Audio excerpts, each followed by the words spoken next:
In this class, we're going to talk about logarithm. We're going to start by looking at the various laws of logarithm, okay? We are going to look at all these 11 laws. You can see the first law is the product rule. The second is the quotient rule. The third is the power rule. The fourth is the change of base. And the fifth is the log of the same base. The sixth, the inverse properties of logarithm. The seventh, the log of a product power. Eighth, the log of a quotient power. Ninth, the base power law. 10th, the equality properties of logarithm. Then we have the 11th, the log of 1. Okay, let's start with the the product rule. The product rule, that is the first rule. The product rule. According to this rule, if you have the logarithm of the product of two or more number, for example, let's say we have log A multiplied by B.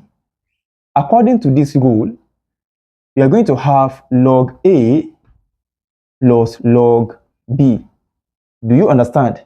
That is, when you have the logarithm of the product of two numbers, A and B, the result will be the sum of the log. Are you getting it? The logarithm of the product of two or more number is equals to the sum of that log. So let's say you have log 3 times 2. This will be equals to log 3 plus log 2. Do you understand? Okay, let's change it. Let's say you have log 3 times 9.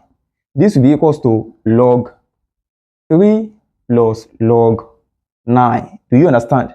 So let's now say you have more than two numbers. Let's say you have the log of A times B times C. This will be equals to log A plus log B plus log C. Do you understand? So that is the law. The sum of the product of a log, or the log of a product, is equals to the sum of the log. Are you getting it? So let's now change it. Let's say you have log 2 times 3 times 7. This will be equals to log 2 plus log 3 plus log 7. Okay, so that is it. These properties that you see here is known as the product rule. Do you understand?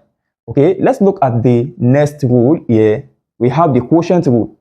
According to the quotient rule, rule number 2, the quotient rule. You know that quotient simply means division. You understand? Quotient simply means division. So let's say we have the logarithm of the quotient of A and B. Okay, this will be equals to log A minus log B.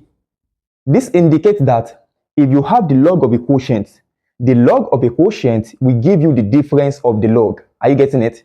Please kindly pay attention to all this law, because when we get to so that you won't make mistake when you're dealing with questions as touching this concept. Are you getting it? So now, when you have the log of a quotient, the log of a quotient will give you the difference of that log. Do you understand? So that is it.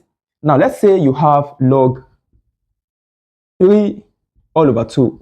This will be equals to log 3 minus log 2. Okay, you can see how the laws work. Are you getting it? So when you have division, you're going to have the difference of that log. Do you get it? So let's change it. Let's say you have log x all over y.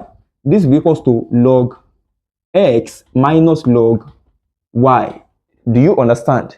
Okay, so this second rule that you see here is called the quotient rule. Do you understand? Okay, let's look at the power rule of logarithm. According to this rule, if you have a logarithm raised to a power, the result, for example, let's say you have log A base B raised to the power of C. That is, to watch the complete class, kindly click on the link in the description of this video or the comment section. Okay, see you in the next class.